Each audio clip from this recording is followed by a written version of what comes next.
All right, ladies and gentlemen, McLaughlin Distillery, Swickley, Pennsylvania, also the home of 424, that great restaurant, Walnut, owned by Mr. Joe Piccarelli. Fine wine and spirits, Bombay Sapphire, Blue Sapphire.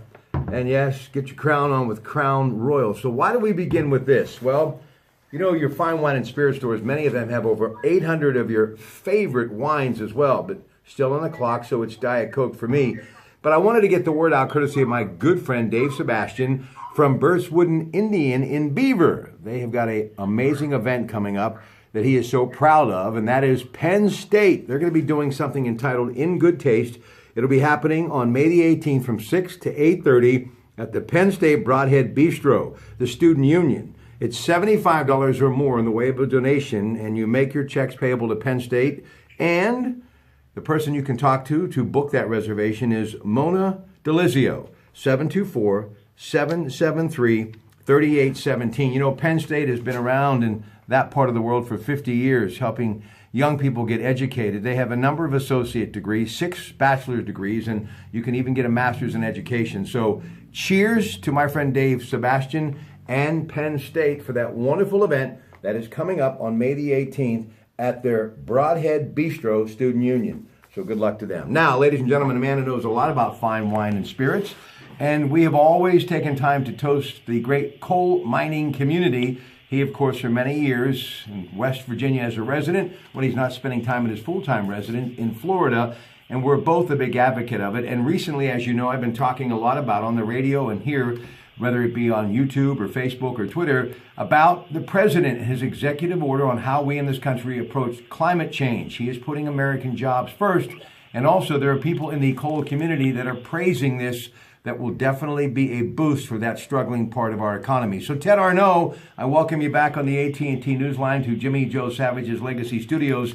Will this be a big boost for the coal industry, or do they have such a hole to climb out of? It's going to take more than this to get them back where they rightfully belong. I think the coal industry will climb its way back out. I think what you're going to see is, I think, a lot of technical adjustments made by the coal industry. I think they recognize that it's going to be up to their R&D process to make sure that they're burning clean coal and they adhere to at least the thoughts of what the environmental community wants, so that I don't think these things are mutually exclusive. I think we can burn clean coal in a manner that allows the environment to thrive as well as the economy to thrive.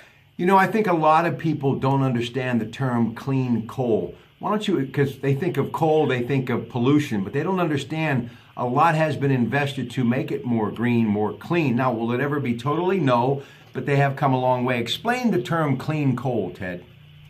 Well, a lot of it has to do with what happens. It's, first of all, is the kind of coal versus the metallurgical coal versus regular carbon coal that they're burning. But a lot of it has to do with what's called scrubbing and how they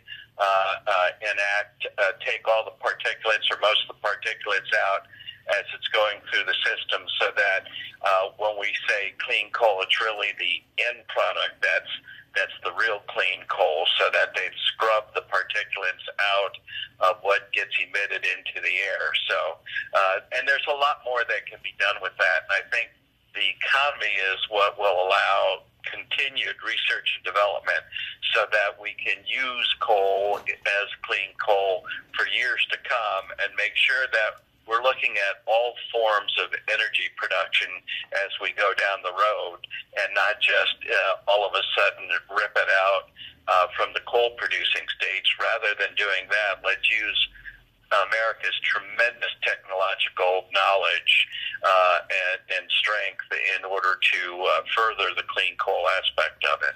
You know, when I also think of coal, I think of the Bruce Mansfield coal-fired plant that's gone through its ups and downs, but such a big part of who we all are in this region. And I also think of First Energy and their nuclear reactor at Shippingport. Recent news of the bankruptcy for Westinghouse because of their relationship with Toshiba. Well, there's a lot of things happening in energy right now. And we talk a lot about the Shell petrochemical plant, which is going to use natural gas to power their plant. So talk to me about the future. And I talked to Jamie Meredith from Heffron Tillotson last night on the radio about natural gas? And could it be a colleague, partner, or even a competitor when it comes to nuclear energy? And if so, what will that mean for the coal industry, Ted?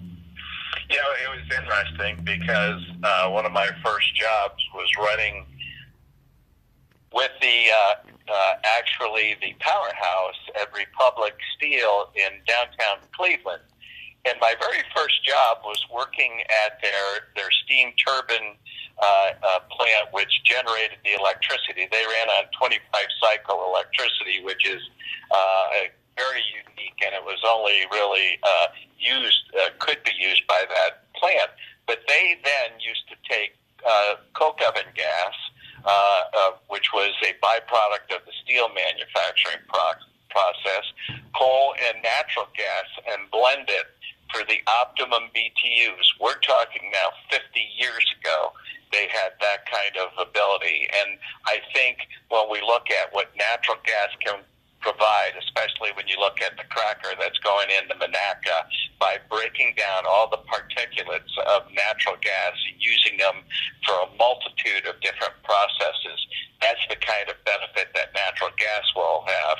But that's not to say you shut off nuclear and you don't shut off coal. We need every source of energy that we can get so that we're not dependent upon a lot of the sources worldwide that have really probably put us in some of the economic and political binds that we're facing throughout the world.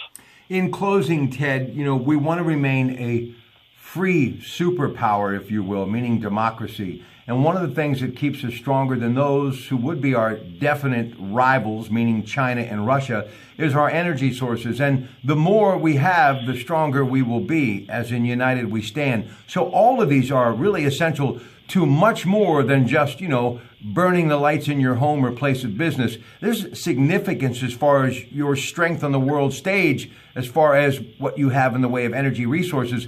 And we have been blessed to have some of the best. And you just mentioned coal and nuclear energy, and of course what we see happening with natural gas, which we will be the leader worldwide with that.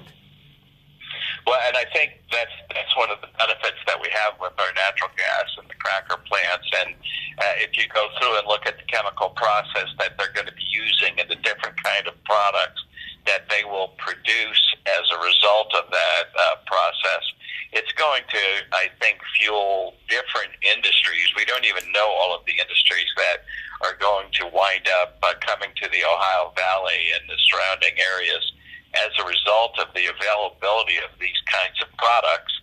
Plus, we have the coal that we can engineer, use even natural gas blending to have coal become cleaner and more relevant as far as the environment is concerned.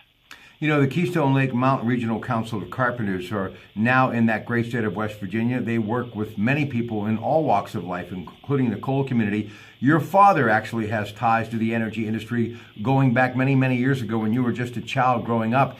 He really was ahead of his time as far as what he was doing. So kind of talk about from what time your dad was doing what he was doing with these turbines, and then obviously the coal community and how we have seen it peak and then bottom out. And now how, because of that great union, meaning the Keystone Mountain Lake Carpenters Regional Council of Carpenters, we are starting to build not just cleaner coal, but better coal mines and companies, and the equipment getting much better as well. And really, I don't think people realize the days of a lantern on the helmet and coal dust in the lungs and around the eyes and that filth, that dirt that you would see a coal miner after a day's work, they're long gone. We really have come a long way, haven't we, Ted?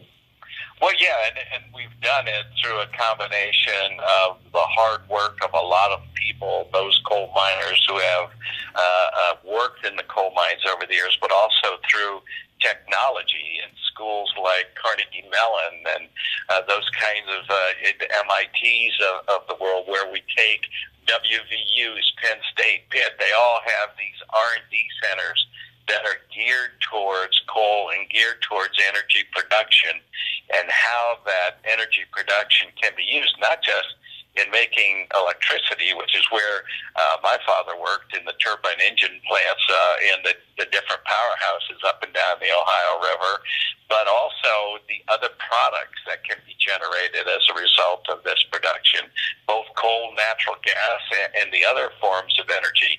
And there's a lot of drilling that will be led that will produce. We haven't even hit all the formations in the Appalachian Basin, which our area is a part of, that has the potential of producing additional energy. So it's an exciting time, I think, to be in the Ohio Valley. And we haven't even started the process at this point. They're going to break ground this summer, and then you're going to start to see all the ancillary businesses start to develop around this area. You know, we are so lucky to be from this region, obviously the home of George Westinghouse. And you think of J.P. Morgan, who, because of Thomas Edison, he was able to do a deal, and it turned into General Electric. Those two amazing names kind of closely connected to us right here.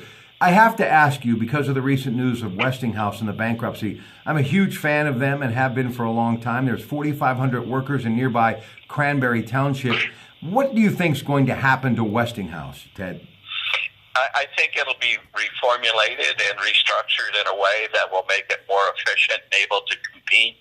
I think what you're seeing is a lot of the residual effects of what's happened over the last 20 years, and I think they'll find a way to restructure themselves in a manner that's going to be both financially and productively more efficient to allow them to compete. And I think, we saw it in 2008, 2009 with a couple of the automotive plants, and now they're actually booming. And so I think you're going to see that both the workers and the production that is available through the Westinghouse assets are going to be more effectively used, and those workers will still be able to produce products and services for our area for a long time to come. Let's end on a very positive note. The governor headlines Tom Wolf from Pennsylvania, the possibility of 4 or 5 more of these petrochemical plants popping up in the region, and you have said that from day one. So do you think once they get going with the actual infrastructure and start building this incredible plant in nearby Monaca along the Ohio River, that we will see commitments from other companies and also announcements of more cracker plants coming to this region? And if so, why our region, Ted? We'll close on that note.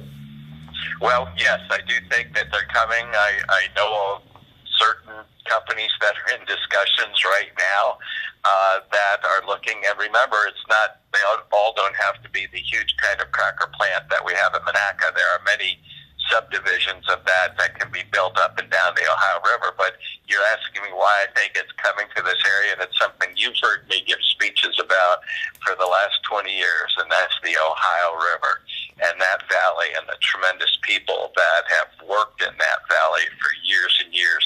I think that in and of itself is going to lead us down the road, not just as a commercial highway, so to speak, but more than that, as a place to live and a place to develop like we used to be. And a lot of people believe that in a matter of 20 years that you're going to see this area look very analogous to Houston is for the oil and gas production. You're going to see our area look like. Ted and I are coming back to NFL owner meetings in Phoenix, wrap up tomorrow. He and I really happy about Mark Davis, Al Davis's son, getting an opportunity to go to Las Vegas. Ted knowing a whole lot about the gaming industry. I think it is a marriage just waiting to happen that actually will work, and we'll talk about that and much more when we come back here at Jimmy Joe Savage's Legacy Studios. And remember, high school graduation time is just around the bend, and those senior pictures, no one gives you a better portrait than Mr. Jimmy Joe Savage. Back with more in a moment. Stay with us.